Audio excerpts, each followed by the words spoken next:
ನಮಸ್ಕಾರ ನನ್ನ ಪ್ರಿಯ ವೀಕ್ಷಕರೇ, ನಮ್ಮ ಲಕ್ಷ ಚಾನಲ್ಗೆ ಸ್ವಾಗತ.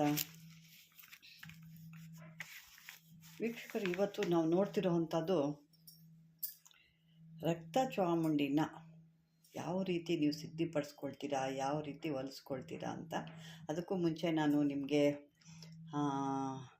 ಭೈರವಿಯ 2ನೇದು ಮತ್ತು 3ನೇ ಅಧ್ಯಾಯ ಕೊಡ್ತೀನಿ ಅಂತೇಳಿದ್ದೆ. ಅದು ಕೂಡ ಕೊಡ್ತೀನಿ, ಆದರೆ ಇದು ಯಾಕೋ ನನಗೆ ಕೊಡಬೇಕು ಅನ್ನಿಸ್ತು. ಇದು ಕೂಡ ಭಾಳ ಅದ್ಭುತವಾದಂಥದ್ದು. ಅದಕ್ಕಾಗಿ ಇದನ್ನು ಕೂಡ ಮುಂದಿನ ವಿಡಿಯೋದಲ್ಲಿ ಅದನ್ನು ಕೂಡ ಕಂಟಿನ್ಯೂ ಮಾಡ್ತೀನಿ.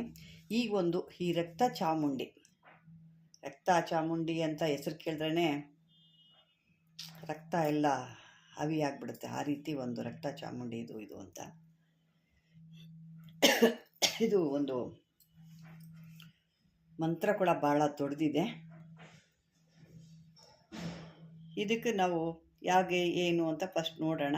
ಏನೇನು ಕೆಲಸಕ್ಕೆ ಬರುತ್ತೆ, ಯಾವ ಇದಕ್ಕೆ ಬರುತ್ತೆ, ಈ ದೇವಿನ ನಾವು ಯಾವ ರೀತಿ ಸಿದ್ಧಿ ಮಾಡ್ಕೋಬೇಕು ಅನ್ನೋದಿರುತ್ತೆ. ಇದನ್ನು ಯಾವ ಕೆಲಸಕ್ಕೆ ಬರುತ್ತೆ ಅನ್ನೋದಕ್ಕಿಂತ ಯಾವ ಕೆಲಸಕ್ಕೆ ಬರಲ್ಲ ಅಂತ ತಿಳ್ಕೊಬೇಕಷ್ಟೇ. ಇದು ಅಷ್ಟು ಅದ್ಭುತವಾಗಿ ಪ್ರತಿಯೊಂದು ಕೆಲಸಕ್ಕೂ ಬರೋ ಅಂಥ ಈ ರಕ್ತ ಚಾಮುಂಡಿ, ನೀವು ಆ ರಕ್ತ ಚಾಮುಂಡಿ ಹೆಸರು ಕೇಳಿದ್ರೇ ಅಷ್ಟು ಒಂದು ಪವರ್ ಇದೆ. ಇದನ್ನು ಬಂದು ನಾವು ಗ್ರಹಣ ಕಾಲದಲ್ಲಿ 108 ಸಾರಿ ಜಪ ಸಿದ್ಧಿ ಮಾಡ್ಕೋಬೇಕು. ನನ್ನ ಮಂತ್ರ ತೋರಿಸ್ತೀನಿ, ಯಾಕೆಂದರೆ ಅದು ಭಾಳ ದೊಡ್ಡದಿರೋದ್ರಿಂದ ಅದು ನಾನು ಬರೆದು ತೋರಿಸ್ಲಿಕ್ಕಾಗಲ್ಲ. ಬೇಕಾದ್ರೆ ನಾನು ಹೇಳ್ತೀನಿ, ನೀವು ಸ್ಕಿಪ್ ಮಾಡಿ ನೋಡಿದ್ರೆ ಖಂಡಿತ ಕೊನೆಯ ತನಕ ಹೋದರೆ ನಿಮ್ಗೆ ಇದರಲ್ಲಿ ಲಾಭ ಸಿಗುತ್ತೆ. ನೀವು ಸ್ಕಿಪ್ ಮಾಡಿಕೊಂಡು ಅಲ್ಲಿ ಬಿಟ್ಟು ಇಲ್ಲಿ ಮುಂದಕ್ಕೆ ಸ್ಕಿಪ್ ಮಾಡಿದ್ರೆ ಖಂಡಿತ ಯಾವುದೇ ರೀತಿ ನಿಮಗೊಂದು ಸ್ವಲ್ಪ ಕೂಡ ಅರ್ಥ ಆಗಲ್ಲ. ಇದನ್ನು ಸರಿಯಾದವಾಗಿ ಮೊದಲಿಂದ ಕೊನೆವರೆಗೂ ಸರಿಯಾದ ರೀತಿಯಲ್ಲಿ ಕೇಳಿಸ್ಕೊಳ್ಳಿ. ಮಾಡಿಕೊಂಡು ಈ ಸಿದ್ಧಿ ಮಾಡಿಕೊಂಡ್ರೆ 108 ಸಾರಿ ಜಪ ಮಾಡಿ ಸಿದ್ಧಿ ಮಾಡ್ಕೋಬೇಕು.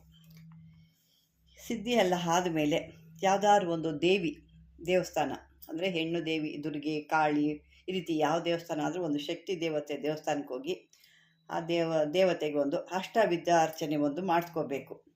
ಕೊಟ್ಟು ಧೂಪ ದೀಪ ಒಂದು ನೈವೇದ್ಯ, ನಿಮ್ಮ ಕಡೆಯಿಂದ ಒಂದು ಗಂಧ, ಅಕ್ಷತೆ, ತಾಂಬೂಲ ಎಲ್ಲ ಕೊಡಬೇಕು. ನಾವು ಸುಮ್ಮನೆ ಹೋಗಿ ನೀವು ಮಾಡ್ಕೊಂಬರೋದಲ್ಲ. ಆಮೇಲೆ ಒಂದು ತೆಂಗಿನಕಾಯಿ ಎಲ್ಲ ಮಾಮೂಲಿ ಪೂಜೆ ಸಾಮಾನು ಏನಿರುತ್ತೆ ಅದೆಲ್ಲ ಕೊಟ್ಟು, ಮತ್ತು ಇದಕ್ಕಿನ್ನ ಒಂದು ಎಕ್ಸ್ಟ್ರಾ ಅಂದರೆ ಉತ್ತತ್ತಿ ಹಣ್ಣು ಅದನ್ನು ಖರ್ಜೂರ ಅಂತ ಕೂಡ ಹೇಳ್ತಾರೆ. ಆಮೇಲೆ ಒಂದು ಕೊಬ್ಬರಿ ಬಟ್ಲು, ಬೆಲ್ಲದಚ್ಚು, ಈ ಪಂಚಕಜ್ಜಾಯ, ದಕ್ಷಿಣೆ, ನಿಮ್ಮ ಕೈಲಾದಂಥ ಒಂದು ದಕ್ಷಿಣೆ, ಕಾಣಿಕೆನೆಲ್ಲ ಇಟ್ಬಿಟ್ಟು ಪೂಜೆ ಮಾಡಿ ಆಮೇಲೆ ನೀವು ಕೇಳ್ಕೋಬೇಕು. ತಾಯಿ, ನನ್ನ ಕಷ್ಟ ಇದೆ, ನನಗೆ ನೀನು ಪ್ರತ್ಯಕ್ಷಳಾಗಿ ನಮ್ಮ ಕಷ್ಟಗಳನ್ನು ಪರಿಹಾರ ಮಾಡು ಅಂತ ಬೇಡ್ಕೊಂಡು ತದನಂತರ ನೀವೇನು ಮಾಡಬೇಕು, 108 ಈ ಕೆಂಪು ಗಣಗಲ್ವ ಎಲ್ಲರಿಗೂ ಗೊತ್ತೇ ಇರುತ್ತೆ. ಅದು ಒಬ್ಬೊಬ್ರ ಕಡೆ ಒಂದೊಂದು ರೀತಿಲಿ ಹೇಳ್ತಾರೆ. ಕಣಗಿಲ ಹೂವು ಅಂತಾರೆ, ಗಣಗಲ ಹೂವು ಅಂತಾರೆ. ಅದು ಅವ್ರವ್ರ ಇದಕ್ಕೆ ಗೊತ್ತಿರೋದು. ಸಾಮಾನ್ಯ ಕೆಂಪು ಗಣಗಿಲೆ ಹೂವು ಅಂತ ನಾವು ಅಂತೀವಿ, ಕಣಗಿಲೆ ಹೂವು ಅಂತ ಕೂಡ ಕೆಲವರು ಜನ ಅಂತಾರೆ. ಈ ಹೂವಿನಿಂದ ಪ್ರತಿ ಒಂದು ಮಂತ್ರ ಹೇಳಬೇಕಾದ್ರೆ ಒಂದು ಹೂವು ಹಾಕಬೇಕು. ದೇವಿಗೆ ಹಾಕಿ ಹೂವನ್ನು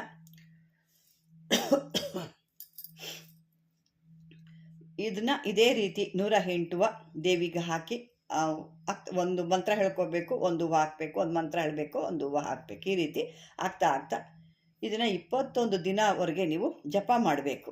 ಜಪ ಮಾಡಿ ಆದಾಗ ಆ ರಕ್ತ ಚಾಮುಂಡಿ ದೇವಿ ನಿಮಗೆ ಪ್ರತ್ಯಕ್ಷಳು ಯಾವುದೋ ಒಂದು ರೀತಿಲಿ ನಿಮಗೆ ಕಾಣಬರ್ತಾಳೆ. ಆವಾಗ ನಿಮ್ಮ ಇಷ್ಟಾರ್ಥಗಳೆಲ್ಲ ಆ ದೇವತೆಗೆ ನೀವು ಹೇಳ್ಕೊಂಡಾಗ ಯಾವುದೇ ರೀತಿ ದೇವಿಲಿ ಒಂದು ನಿಮ್ಮ ಕಷ್ಟಗಳನ್ನೆಲ್ಲ ಆ ದೇವಿ ಪರಿಹಾರ ಮಾಡ್ತಾರೆ. ಇಲ್ಲಿ ಒಂದು ಏನಪ್ಪ ಅಂದರೆ, ನೀವು ಒಂದೊಂದು ರೀತಿಲಿ ಒಂದೊಂದಿದೆ. ಈ ಕೆಲವು ಮೂರ್ತಿಗಳು ಬರ್ತವೆ, ಅಂದರೆ ದೇವರ ಕೆಲವು ಮೂರ್ತಿಗಳು ಬರ್ತವೆ ನೋಡಿ. ದೇವಸ್ಥಾನದೊಳಗೆ ಇರೋ ಒಂದು ಪ್ರತಿಷ್ಠಾಪನೆ ಮಾಡಿರೋ ಅಂಥ ಮೂರ್ತಿ. ಈ ಮೂರ್ತಿ ಕೆಲವು ಮಾಮೂಲಿ ಎಲ್ಲ ಮಾಡೋದು ಕಪ್ಪು ಕೆಂಪು ಕಲ್ಲರ್ನಲ್ಲಿ ಇರೋ ಅಂಥವಕ್ಕೆ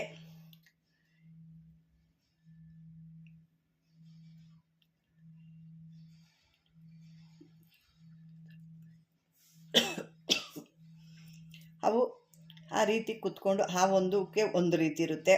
ಅಥವಾ ಇನ್ನೊಂದು ಒಂದು ಕೆಂಪು ಕಲರಲ್ಲಿ ಬರುತ್ತೆ, ಈ ಗ್ರಾನೈಟ್ ಕಲರ್ ಥರ ಒಂದು ಕೆಂಪು ಕಲರಲ್ಲಿ ದೇವ್ರನ್ನ ಕೂಡ ಮಾಡ್ತಾರೆ. ಆ ರೀತಿಲೂ ಅಂದರೆ ಅದು ಒಂದು ಮಧ್ಯಮವಾಗಿ, ಅಂದರೆ ಒಂದು ದೇವಿಲಿ ಒಂದೊಂದು ರೀತಿ ನೀವು ಇದು ಬರುತ್ತೆ ಹೊರಡೆ. ಅಂದರೆ ಕಲ್ಲಲ್ಲಿ ಅಂದರೆ ಕಪ್ಪು ಕಲರ್ ಇರೋದಕ್ಕೆ ಒಂದು ರೀತಿ ಶಕ್ತಿ ಇರುತ್ತೆ, ಅದೇ ರೀತಿ ಇನ್ನೊಂದು ಕಲ್ಲಲ್ಲಿ ಅಂದರೆ ನಾನು ಹೇಳಿದ ಕೆಂಪು ಕಲರಲ್ಲಿ ಬರುತ್ತೆ, ಆ ರೀತಿ ಇರೋದಕ್ಕೆ ಆ ದೇವಿಗೆ ಒಂದು ಶಕ್ತಿ ಇರುತ್ತೆ. ಈ ರೀತಿ ಒಂದು ಇದ್ದಾಗ ಒಂದೊಂದರಲ್ಲಿ ಒಂದೊಂದು ರೀತಿಯಾದ ಒಂದು ಶಕ್ತಿ ಇರುತ್ತೆ. ಈ ಕಪ್ಪು ವರ್ಣದ ದೇವಿಯಲ್ಲಿ ಪೂಜೆ ಮಾಡಿದಾಗ ಭಾಳ ಅದ್ಭುತವಾದಂಥ ಭಾಳ ಪವರ್ಫುಲ್ ಆದಂಥ ಒಂದು ಇದು ಬರುತ್ತೆ. ಇದು ಅದ್ಭುತವಾದಂಥ ಒಂದು ಕ್ರಿಯೆ, ಈ ಒಂದು ರಕ್ತ ಚಾಮುಂಡಿನ ಬಳಸ್ಕೊಳ್ಳೋ ಅಂಥದ್ದು. ಅದು ಈಗ ನಾವು ಯಾವ ರೀತಿ ಆ ಮಂತ್ರ ಎಷ್ಟಿದೆ ಏನಿದೆ ಅಂತ ನೋಡೋಣ. ಬೇಕಾದ್ರೆ ಮಂತ್ರ ಸಾಕಷ್ಟು ದೊಡ್ಡದಿರೋದ್ರಿಂದ ನಾನು ನಿಮಗೆ ಮಂತ್ರನೇ ನಿಮಗೆ ಇಟ್ಟು ತೋರಿಸ್ತೀನಿ. ವೀಕ್ಷಕರೇ, ಈ ಮಂತ್ರ ಈ ರೀತಿ ಬರುತ್ತೆ, ಭಾಳ ದೊಡ್ಡದಾಗಿರುತ್ತೆ ಮಂತ್ರ. ಇದನ್ನು ನೀವು ಹೇಳಬೇಕಾದ್ರೂ ಅಷ್ಟೇ ಭಾಳ ಒಂದು ಸಿದ್ಧಿ ಆದಮೇಲೆ ಇದನ್ನು ಭಾಳ ಫಾಸ್ಟಾಗಿ ಹೇಳ್ಕೋಬೇಕು. ಭಾಳ ನಿಧಾನವಾಗೆಲ್ಲ ಹೇಳಲಿಕ್ಕಾಗಲ್ಲ. ಈ ಮಂತ್ರಗಳನ್ನ ನೀವು ಭಾಳ ಫಾಸ್ಟಾಗಿ ಹೇಳ್ಕೋಬೇಕು. ಇದು ಮಂತ್ರ. ಇದು ನೋಡಿ, ಇದೇ ರೇಖೆ ಭಾಳ ದೊಡ್ಡದಿದೆ, ಅದಕ್ಕೆ ನಾನು ಹೇಳೋಕ್ಕೂ ಆಗ್ತಿಲ್ಲ, ನಿಮಗೆ ನಾನು ತೋರಿಸ್ತಾ ಇದ್ದೀನಿ. ಆದರೂ ಒಂದು ಸ್ವಲ್ಪ ಸ್ಟಾರ್ಟಿಂಗಲ್ಲಿ ಹೇಳ್ತೀನಿ. ಓಂ ನಮೋ ಭಗವತೆ ರಕ್ತ ಚಾಮುಂಡಿ ರಾಜಮೋಹಿನಿ ಮಹಾಶಕ್ತಿ ಮಹೇಶ್ವರಿ ಕಂಠದಾರುಣಿ ಸ್ಮಶ ದುರ್ಗಿ ಮಹಾದೇವಿ ಆನಂದ ಭೈರವಿ ಚಂಡಿ ಚಾಮುಂಡಿ ಶಕ್ತಿ ಭಯಂಕರಿ, ಬೇಡಿದ ವರಗಳನ್ನು ಕೊಡುವಂಥ ತಾಯಿ ನೀನಲ್ಲವೇ.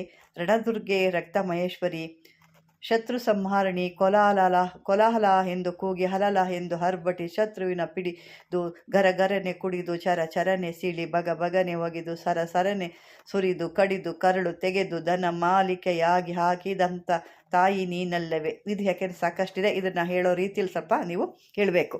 ಅಂದರೆ ಅದು ಹೇಳ್ತಾ ಇದ್ದರೆ ಕೋಪ ಯಾಕೆ ಬರುತ್ತೆ ನೋಡಿ, ಅದು ಕೆಲವೊಂದು ವರ್ಡ್ಸು ಬರ್ತಾವೆ, ಆ ರೀತಿ ಇದನ್ನು ಅದು ಯಾವ ವರ್ಡ್ಸ್ ಇಲ್ಲೋ ಆ ವರ್ಡ್ಸಲ್ಲಿ ನೀವು ಆ ಧ್ವನಿ ಅದೇ ರೀತಿ ಒಂದು ಮಂತ್ರದ ರೀತಿ ಜೋರಾಗಿ ಹೇಳ್ಕೋಬೇಕು. ಅಂದರೆ ಜೋರಾಗಿ ಕಿರ್ಚ್ಕೊಳ್ಳಿ ಅಂತಲ್ಲ, ಆ ಒಂದು ರೀತಿಲಿ ಹೇಳಬೇಕಾಗುತ್ತೆ. ಆ ರೀತಿ ಹೇಳಿಕೊಂಡು ಕೊನೆಯದಾಗಿ ಪಟ್ ಸ್ವಾಹ ಅಂತ ಬರುತ್ತೆ.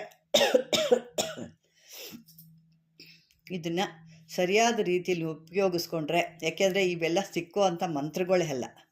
ಯಾವಾಗೋ ನಿಮ್ಮ ಅದೃಷ್ಟ ಚೆನ್ನಾಗಿದ್ದರೆ ಇಂಥ ಒಂದು ಮಂತ್ರಗಳು ನಿಮಗೆ ಸಿಗುತ್ತೆ. ಹಾಗಾಗಿ ಇಂಥ ಮಂತ್ರಗಳು ನನ್ನ ಕಣ್ಣಿಗೆ ಬಿದ್ದಾಗ ತಕ್ಷಣಕ್ಕೆ ಅದನ್ನು ಕೊಡ್ತಾಯಿರ್ತೀನಿ. ಯಾಕೆಂದರೆ ಮತ್ತೆ ನಾನು ಹುಡುಕಬೇಕಾಗುತ್ತೆ, ಹುಡುಕಿದಾಗ ನನಗೆ ಇಂಥ ಒಂದು ಮಂತ್ರಗಳು ನನಗೆ ಸಿಕ್ಕಲ್ಲ. ಹಾಗಾಗಿ ಅದು ಕಣ್ಣಿಗೆ ಬಿದ್ದಾಗ ಅದನ್ನು ಚೆಕ್ ಅಂತ ಆವಾಗಲೇ ಕೊಡ್ತೀನಿ. ಯಾಕೆ ನಾನು ಭೂತ ಭೈರವಿದ್ದು ಹೇಳಿದ್ದೆ, ಆದರೆ ಭೂತ ಭೈರವಿದ್ದು ನಾನು ಇನ್ನೊಮ್ಮೆ ಕೊಡ್ಬೋದು, ಆದರೆ ಇದು ಮತ್ತೆ ನನಗೆ ಸಿಕ್ಕೋದಿಲ್ಲ, ನಿಮ್ಗೆ ಹೇಳಬೇಕು ಅಂದರೂ ನನಗೆ ಸಿಕ್ಕೋದಿಲ್ಲ. ಹಾಗಾಗಿ ಇದನ್ನು ನಾನು ನಿಮಗೆ ಈ ಸಿದ್ಧಿಗೆ ಮಾಡ್ಕೊಳ್ಳಿ ಅನ್ನೋ ಉದ್ದೇಶಕ್ಕೆ ನಾನು ಕೊಡ್ತಾಯಿದ್ದೀನಿ ವೀಕ್ಷಕರೇ.